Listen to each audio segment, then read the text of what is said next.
I'm Grace Ann, and this is G&A for today. So my best friend Andrea and I have this channel. We are two best friends living a faith-based lifestyle and documenting it. Thank you guys for joining and watching this video. Make sure you subscribe. The red button down below, that's the button you need to click to subscribe to our channel so you don't miss any uploads. Just a disclaimer, I am currently in the hospital, if you can't tell. I had a little infection, and so I had to come in and stay for about a week or so, but hopefully I'll go home today, so that's great. So if the IV distracts you, I'm sorry. I promise it's gonna distract me. So today's video is all about my new normal and kind of like the changes I've had to make since transplant. I'm gonna give you guys a couple of updates as like I have monumentous occasions and dates and stuff like that. So this is my first update, if you will. So I am currently almost 3 months out from surgery, and everything's doing really well, minus the infection.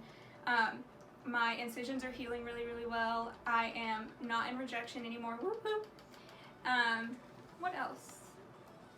I am allowed to pretty much do most daily activities now, which is good because I don't have any precautions on like using my arms or walking or anything like that, which is something that I didn't realize you would have a problem with after surgery, but apparently it is. So the first biggest change that I've had to make so far is in my medication routine. Y'all, my life revolves around my medication, and that is not a joke. So I have about 50 different pills that I take a day. I wish that was an exaggeration. It's not. And I have this massive box of medication, and it's timed out 9 o'clock in the morning, 1 o'clock in the afternoon, 5 o'clock in the evening, and 9 o'clock at night. So I have to take my medication in between like 9 and 10 every morning, and then 1 and 2, 5 and 6, 9 and 10. And if I don't, then like all my levels will get off and I'll start to feel sick and gross and blah. So that's one of the biggest changes that I've had to make, because before transplant I only had to take medication in the morning and then in the evening. So whatever time I woke up, I took my medication. When whatever time, like 30 minutes before I went to bed, I would take my medicine. But now it's a very strict schedule, and it's like a regimen that I actually have to follow.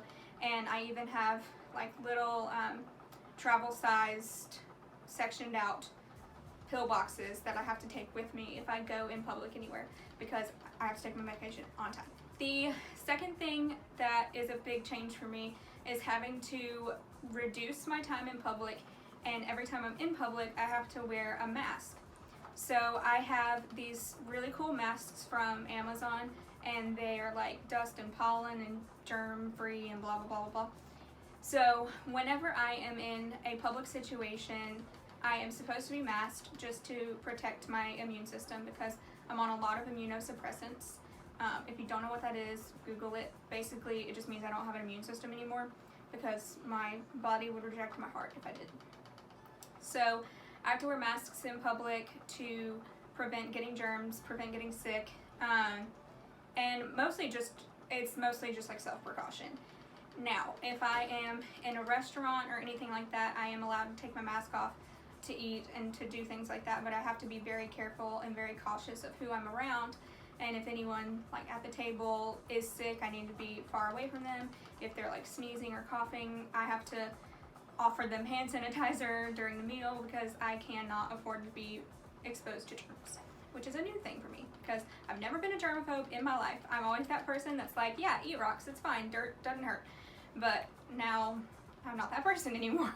The third thing that was a pretty big change for me is that I actually now have the ability to feel cold. Now when I say that, that sounds really weird, but if you've watched our earlier videos, you will see in the little bloopers that I was always fanning myself because I was always sweating. And that was because I was constantly tachycardic before, so my heart was overworking itself, so I was sweating all the time. No matter what, I could go outside in like 30 degrees wearing a tank top and shorts and I would have been fine. Like, I'm not kidding.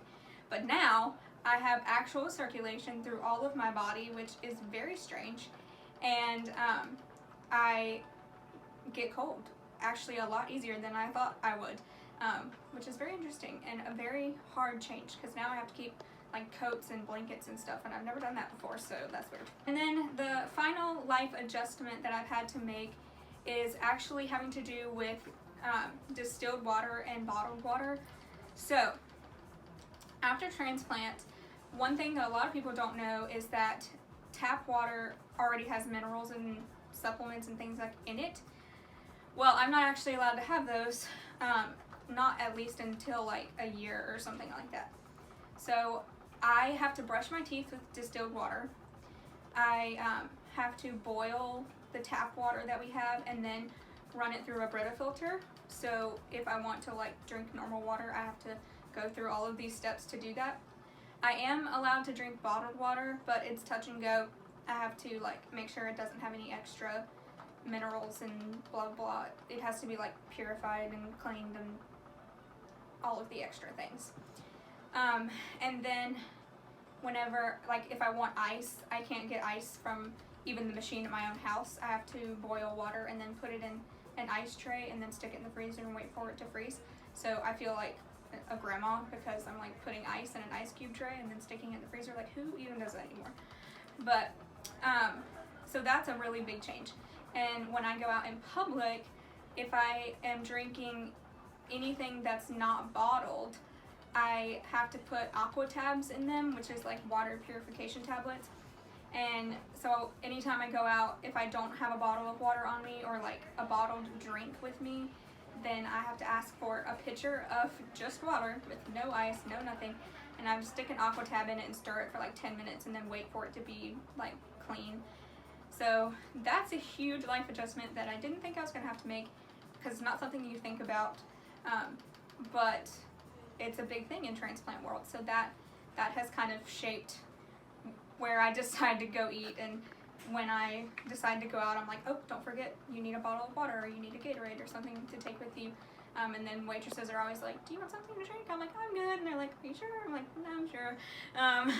So that one is probably the hardest out of them all. Thank you guys so much for watching this video. I know it's probably a little bit of a shorter one, but it's very exciting for me to have a new heart and to be making all of these changes.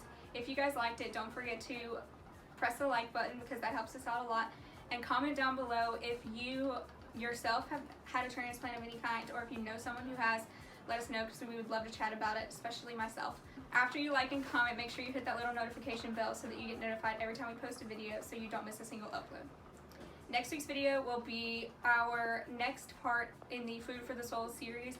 We will be talking about 2 Thessalonians. We'll be doing intro and chapter 1 next week. So look forward to that. Bye, friends.